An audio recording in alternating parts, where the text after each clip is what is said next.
د حمزه صاحب یو شعر ووایي ته په څه معنې باور وایي هغه د پښتنو ډېر زیات تا کړی ځکه مثلا نو هغه راته دا شعر ویلو چې لیمون ورته ټیټ شو د ماتر نه ټیټېدو شاید چې په الفت کې هم افغان پاتې کېدم نو ما ورته ویل داسې کړي دي ویل دا پښتنو چې بلکې ما د پښتون ورکړی دی هغه نه خو ما دوړې ویستې دي ولې ما پښتون خو سترګې بچ کوي سر دوړه کوي سر دوړه کوي او سترګې نه ټیټوي ما د سترګې ټیټې کړي او سر یې بچ کړی دی خاطر ډېر لوی شاعر خو هغه دونه غزلې او دونه شاعري نه وکړه هغه په ځوانۍ کې مړ شوی لکه چې هغه دیوان دونه غټ 40 سال عمر کې مړ او لکه دونه دیوان چې خلکو غټ جوړ کړی دی نو دې کې پردی غزلې ډېرې هغه دیوان غټول لپاره راوستي او دې غزل سره داسې کېږي لکه ریډیو کې ډېرې د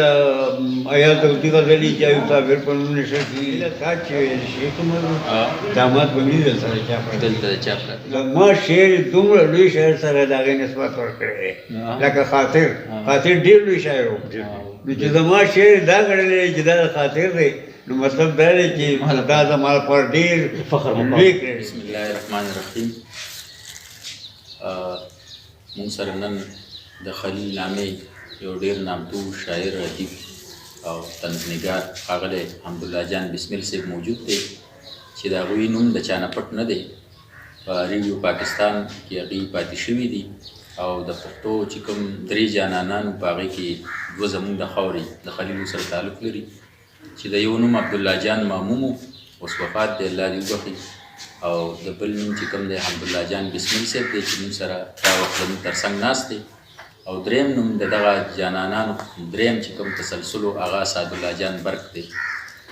نو هغې راځو هغوی سره د هغوی د ژوند د هغوی د فن او د هغوی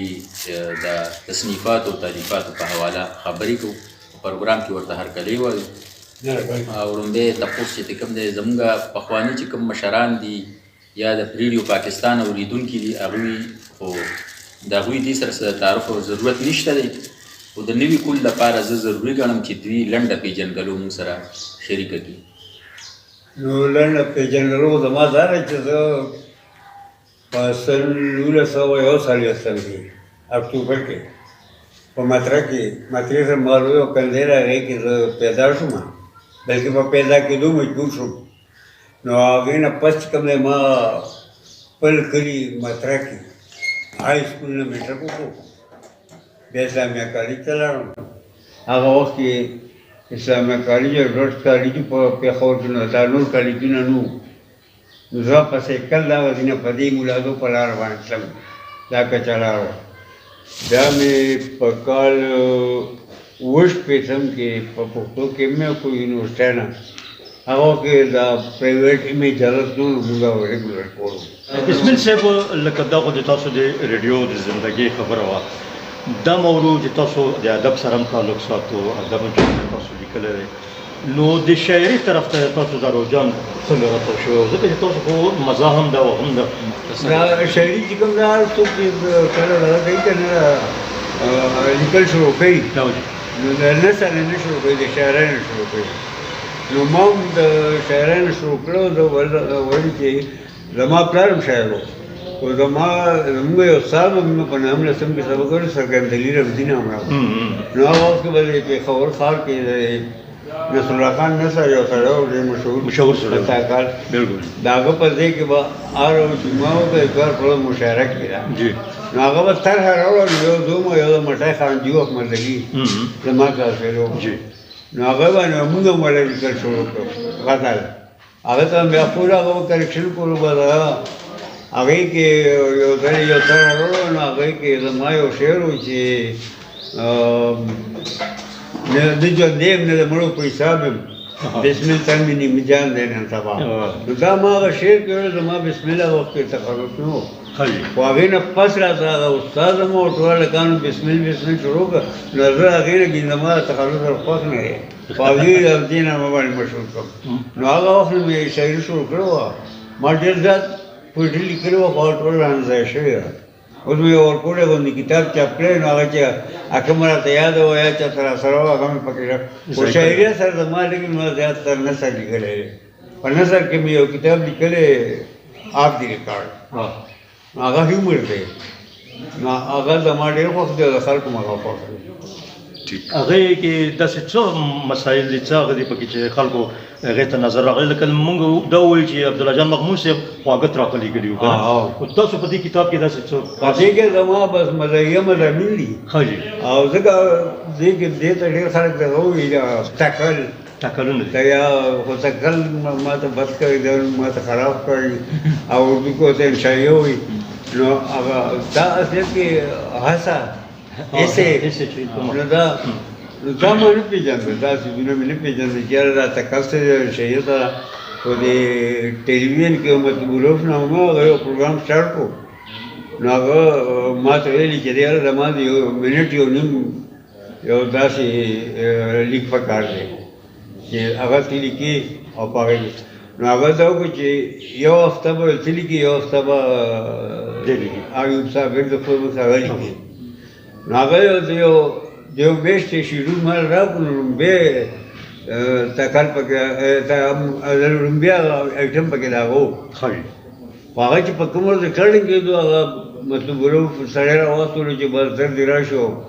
سکرپټ یې نازل کړی مننه خو د ایوب صاحب نمبر دی خو هغه ویل نه بس ته راشه دغه راشه نو ما په هغه ساعت چې څه لیکلی شو مې ولیکل او ورغلم ورته مې ریکارډ کړو بل ځل زما نمبر و بس هغه بیا ما مخکې نه ولیکلو سکرپټ بل ځل چې ایوب صاحب نمبر و نو بیا هغه پاک په ورځ باندې په کوم ریکارډینګ مالې ته سړی راوستلو چې شابه سکرپټ وړو راشه چې ریکارډ نو هغه بیا وروسته به هغه ډراپ کړو کوم هغه حیثیت کې دا وایي چې ایوب صاحب صاحب هغه سکرپټ چې موږ ته هغه یو نیم منټ کې ځان نشو ایکسپریس کولی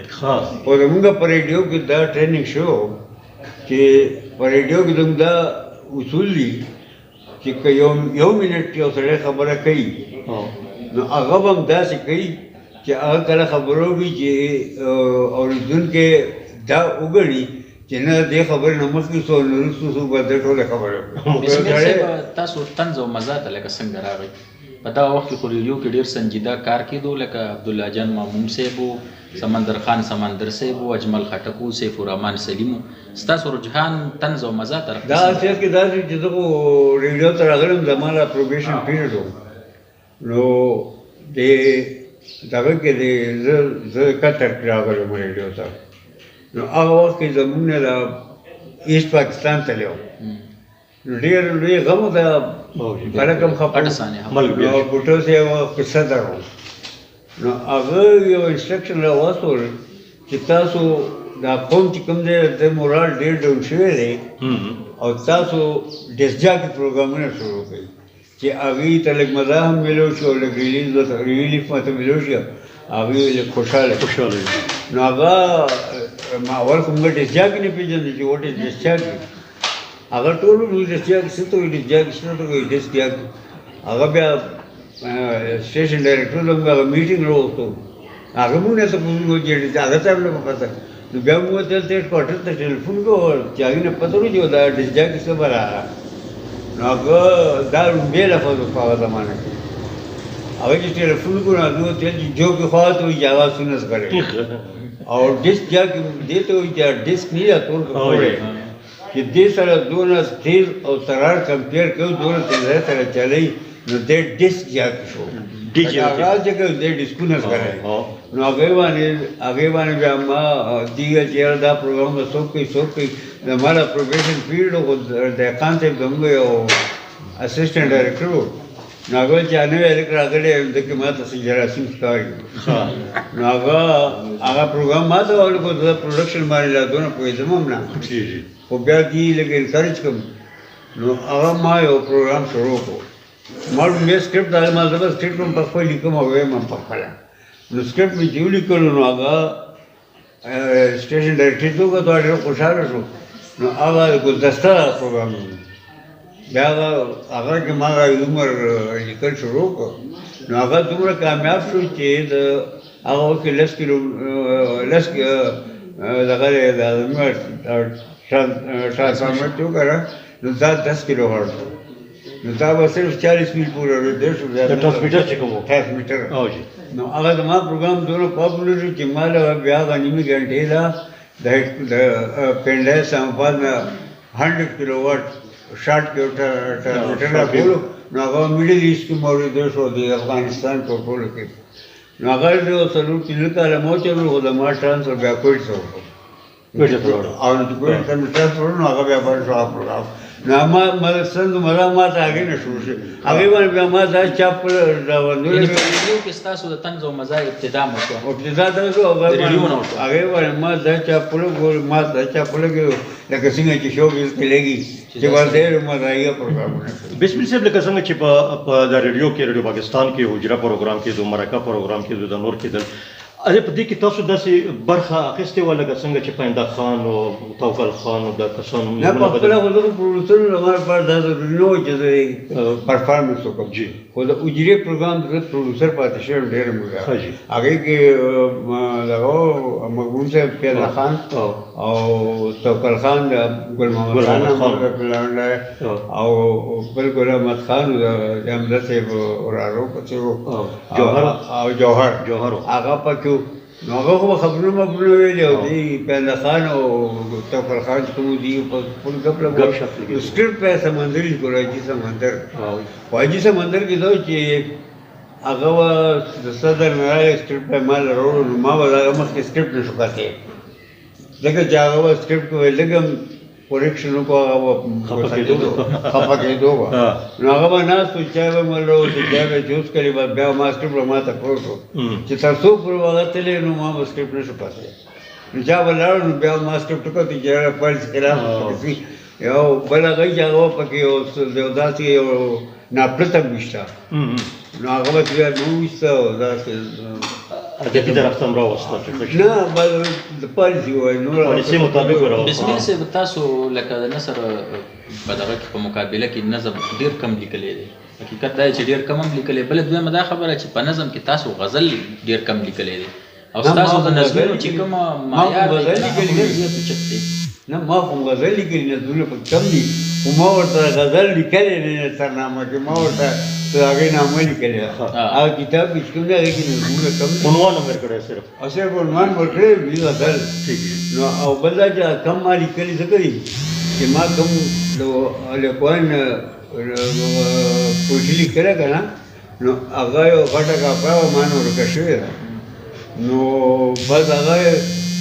بل دی چې هغه کې زه پلار نه مې یارېدم هغه ومړه چې ما غزل لیکلو چاته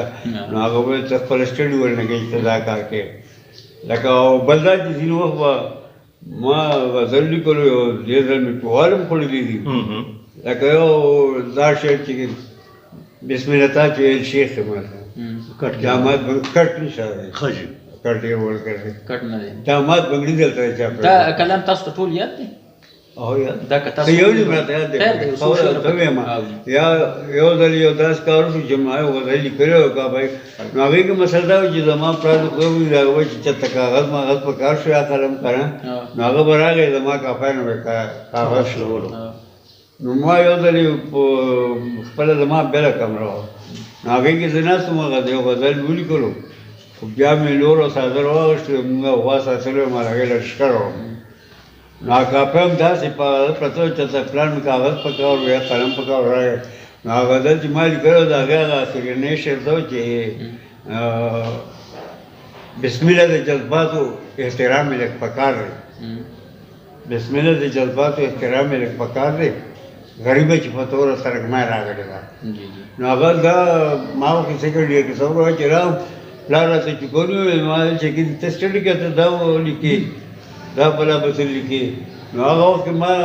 ډېر زیاته شی لیکلو خو هغه کاپي ما نه ورکه شوه دا کتاب کې چې کوم دی دا چې کوم ما ته چېرته یاد وي یا اوس مې لیکل نو هغه مې پکار وي بسم الله صاحب ستاسو دا غزل که نه چې بسم الله تا خو وایي چې شیخ مذهب دا خاطر پسې خلکو ډېر دا خاطر دا ما نه دغه هم تپوس کړی و وایس اف امریکا ډیو ریډیو چې یاره دا شعر چې کوم دی دا خاطر پسې لګولی ما هغوی ته ویلي او زه اوس هم یم تاسو هم یم چې دا زما ډېر خوش قسمتي ده چې زما شعر دومره لوی شاعر سره د هغې نسبت ورکړی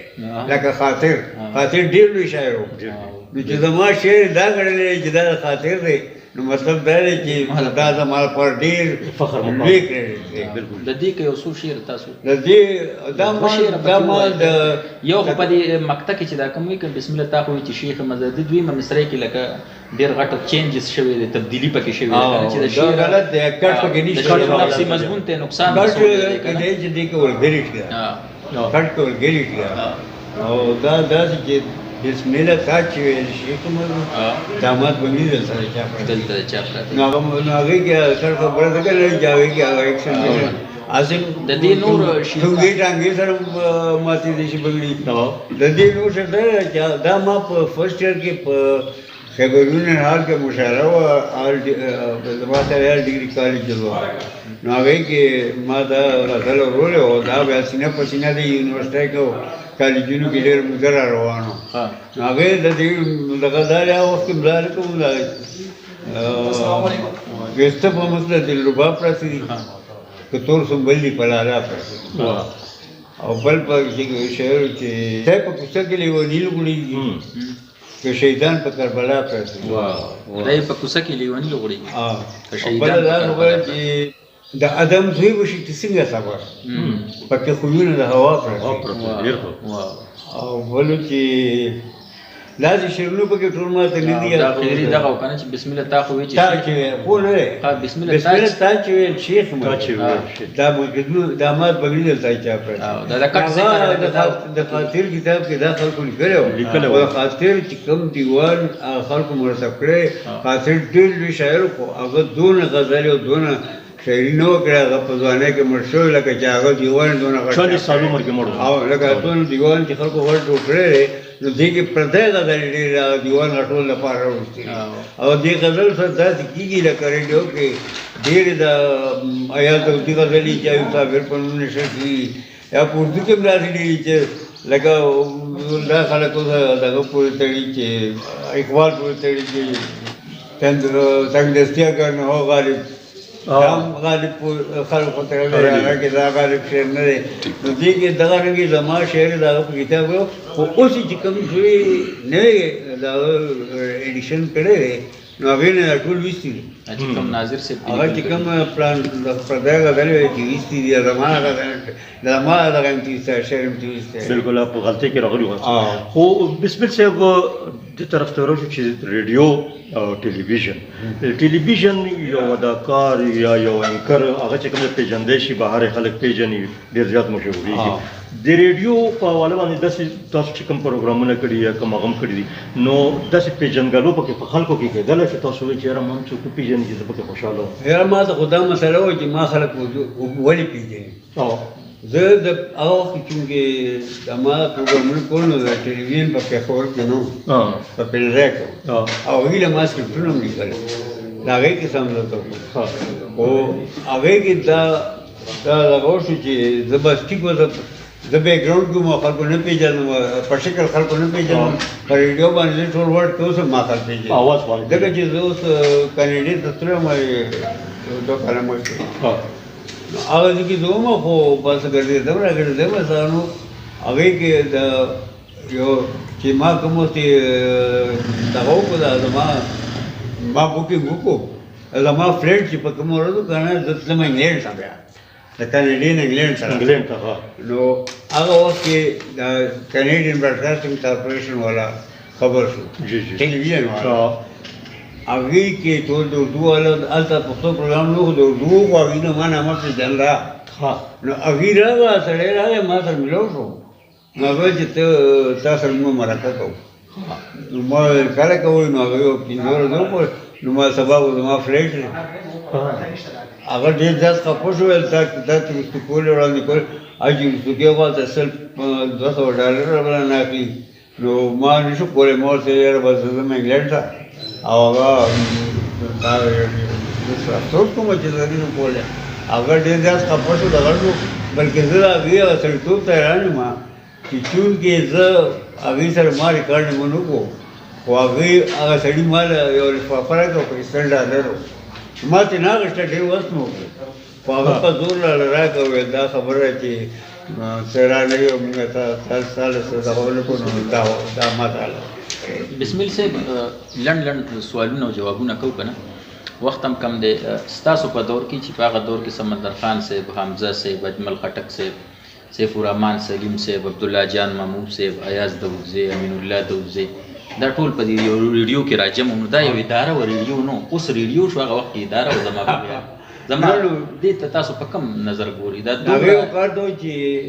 زه دې یو خبره وکم